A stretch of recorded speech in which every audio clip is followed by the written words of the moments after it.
Alrighty, folks, Andrew Smith here with Gold Seal Games. Going to take you through a solo playthrough of Kohaku, the peaceful tile laying game by Danny Devine. In the multiplayer version of this game, players are competing to create the most beautiful koi pond. But since this is the solo playthrough, we will be competing against three versions of an AI. Essentially, what these are three varying difficulties of rival koi keepers. We're going to be drafting various decorative features and koi fish from this central pond here, and we're going to be putting them into our own personal pond. Throughout the game, the rival koi keepers will be collecting various tiles from off of this central pond and will be scoring points based on the tiles that they collect throughout the game. We'll get into the exact details on how that works near the end, but for now, let's just go ahead and dive right in. This playthrough is assuming that you know the basics of the scoring of the game. If you aren't familiar with how that all works, go ahead and watch the playthrough videos from either Quackalope or Rado. They both do an excellent job at explaining how all the features and fish work. All right, let's get going. So on my first turn, I'm just going to go ahead and grab this white butterfly and white fish here. Float the items in the center of the pond out to the edge like normal and refill. You still have to draft an adjacent fish and feature from the central pond board like normal, and they also have to be placed into your personal pond in that checkerboard pattern like you would normally in the multiplayer game. After each of your turns, you're going to draw one of the face-down koi fish tiles from the stack here and flip it over. If there are any koi fish that match the koi that you just drew present on the central pond board, you will have to remove those from the pond and place them in a stack off to the side. That's basically how the rival koi keepers are going to be collecting their tiles. If you don't have any matching koi in the central pond board, you'll actually still place the koi tile that you drew off to the side and give it to the rival koi keepers, and then you'll have to flip a feature over to check to see if there's any matching features that are in the central pond board. Then you just simply refill the board. You don't have to float anything back out when you're replacing tiles that the rival koi keepers took. So one of the things that I'm noticing here is that there are multiple Kohaku fish, the red and white fish, on the board. And additionally, there are multiple just solid white fish as well. And I don't want to give the rival koi keepers the opportunity to take a bunch of fish, so I'm tempted to take either a red and white fish or one of these white fish. There's also some turtles on the board here too, so I might wind up taking one of those as well, just to kind of lower the impact of the rival koi keeper's turn if I flip one of those tiles over. Alright, I'll get these into my pond and then float the tiles in the middle out to the edge and refill the board. Flip a koi tile here, and yep. So this is a white fish, so I actually have to remove the two white fish off of the central pond board as well. So that was a pretty big turn for the rival koi keepers there. Since the rivals took koi, I don't flip any features over. I just simply refill the central pond.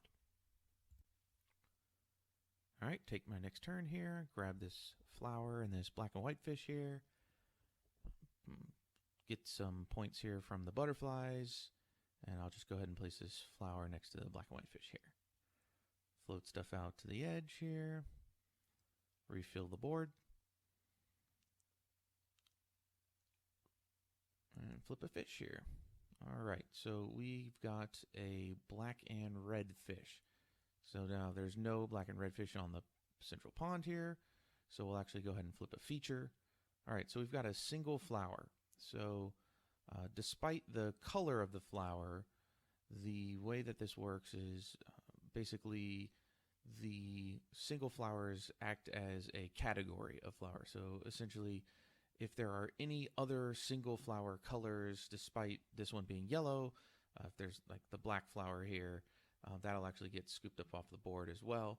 Same thing goes with the butterflies or the dual color flowers. If I draw white butterflies and there's yellow butterflies on the board, those will actually get scooped up as well. So, yep, that's they're basically just to consider like a category of tile. So I'll put the yellow flower in there, and then the rival koi keepers will get this other single color flower, and then we'll go ahead and replace the feature tile here from the deck. I'm just looking at my options here. There are some frogs on the board and some multiple turtles as well. I don't want to lose those. But there is that black and white fish that would nestle very nicely here, but there's not necessarily anything super great next to it. I guess I'll go ahead and just invest in one of these frogs because I do have some dragonflies as well.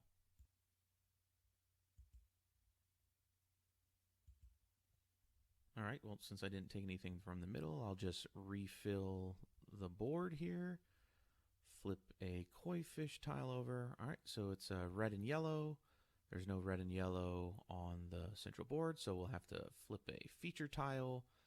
Okay, so yellow butterflies. So there are black butterflies on the board, so those will also have to come off, and then we'll go ahead and refill the pond, and I'll take my next turn here.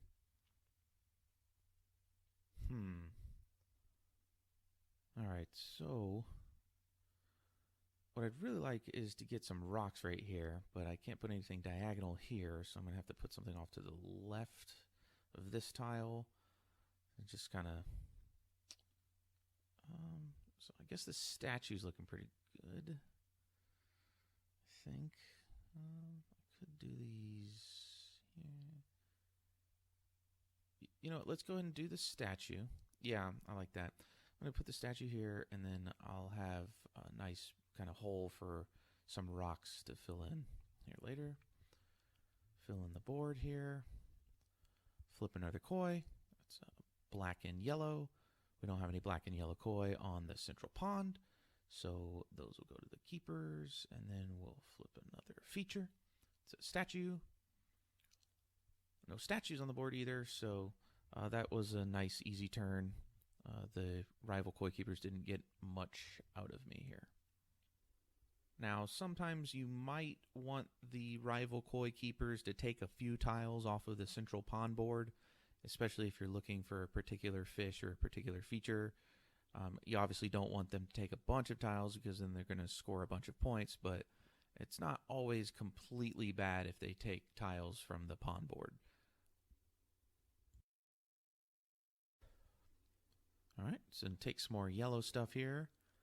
Put the fish next to the statue. Put the yellow flower here next to both of these yellow fish. Refill the board here. And we've got a Kohaku. Yep, we've got one of those here on the central board here, so give those to the rival koi keepers. And go ahead and refill the board here. And play is going to continue pretty much like this until the central pond board cannot be refilled, where I'll be taking my turn drafting adjacent coin features, putting them into my pond, and then flipping koi and feature tiles over to see if there's matching tiles on the central pond that the rival koi keepers will collect. So an interesting byproduct of the way that the rival koi keepers work is that you really don't know exactly when the game is going to end. In the multiplayer game, you can look at the stack of koi fish and know exactly how many turns you have left. Here, just depending on the order of the tiles and when they come up and what's contained on the central pond board, you might have a couple more turns, you might have a bunch more turns, just depending. So that's kind of an interesting little twist with the solo mode. So I'm definitely still looking for some rocks to put in that little hole that I've made there, but there is quite a bit of yellow on the central pond there, so I'm going to go ahead and grab this butterfly and move some stuff around. So since this is water, there's no limitation to the kind of shape of your pond, so you might wind up moving stuff around and making space for it. So I just completed that yellow flower there. That feels pretty good. So I'm just going to go ahead and speed up my game a little bit. Keep it on the screen just so you can kind of break down my moves and ask questions or anything if you are curious about why I made certain selections or anything. But we'll go ahead and just speed through this, and then we'll go ahead and get to scoring here after I run out of tiles to put on the central pond board.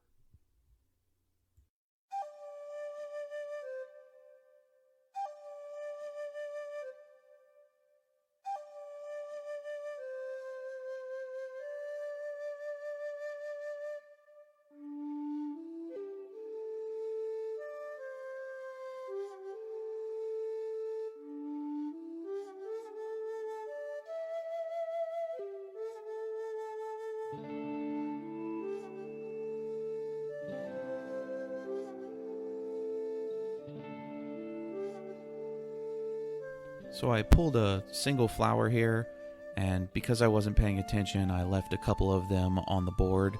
You want to always make sure that you're not leaving a ton of the same type of tile on the central pond board, because otherwise the rival koi keepers could have a huge turn.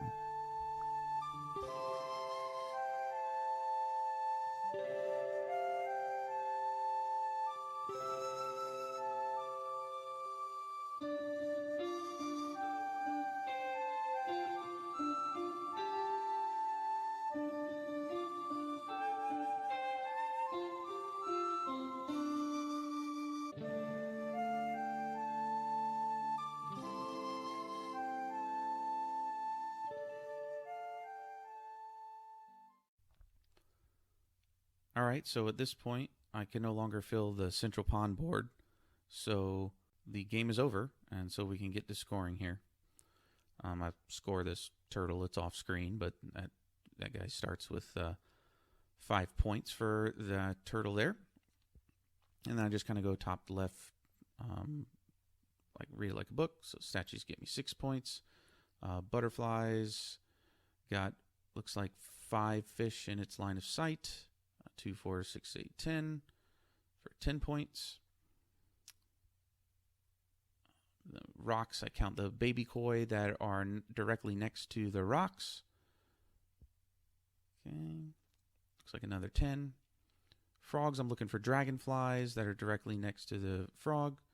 So get another 6 there. This flower is completely surrounded by fish that contain yellow. So that's 12 points there. The rocks, again, looking for baby koi. Looks like I've got another 10. The statue is fully surrounded with fish. Doesn't matter what color, so that's another 10. The butterflies, again, looking for white this time. Looks like I've got another 5 for another 10 points. Turtles are worth 5. Flower fully surrounded with fish that contain black, so that's another 12. Another 5-point turtle. Got the 4 points here for this flower. And the last one's the frog for another, yep, there we go. So 110. So now I have to score each of the rival koi keepers.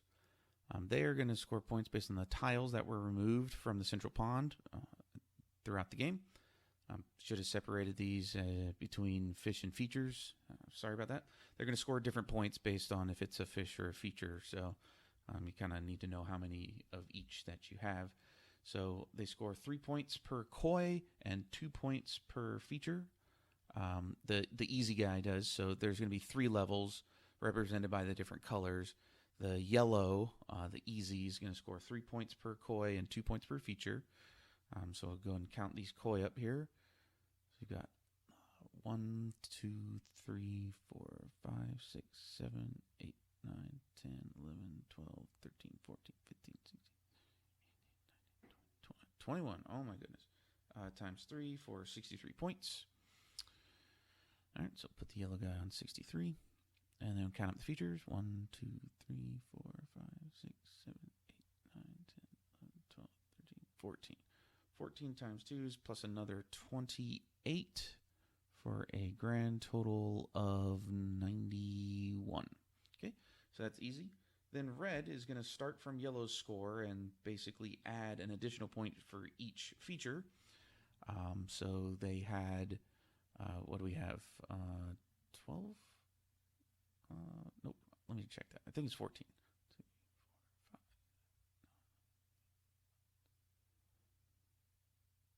14. Yep, 14 more points for that, for red.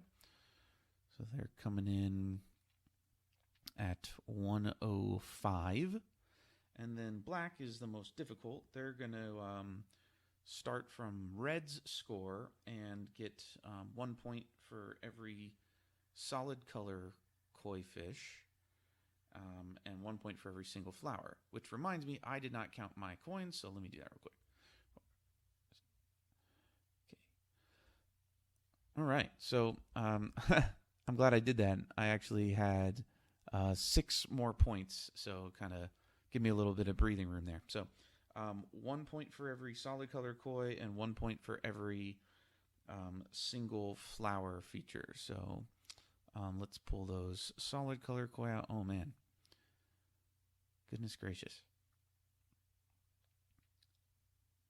Yeah, I'm not too sure I'm going to pull off a victory against the hard player here. So there we go. All right.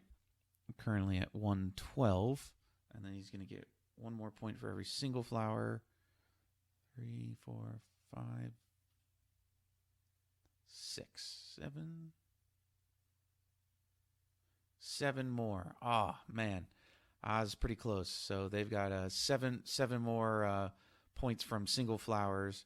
So 1, 2, 3, 4, 5, 6, 7. Beat me by 3. So bummer. Well, there we go. Did pretty good against easy and medium, but there you have it, folks. The solo playthrough for Kohaku.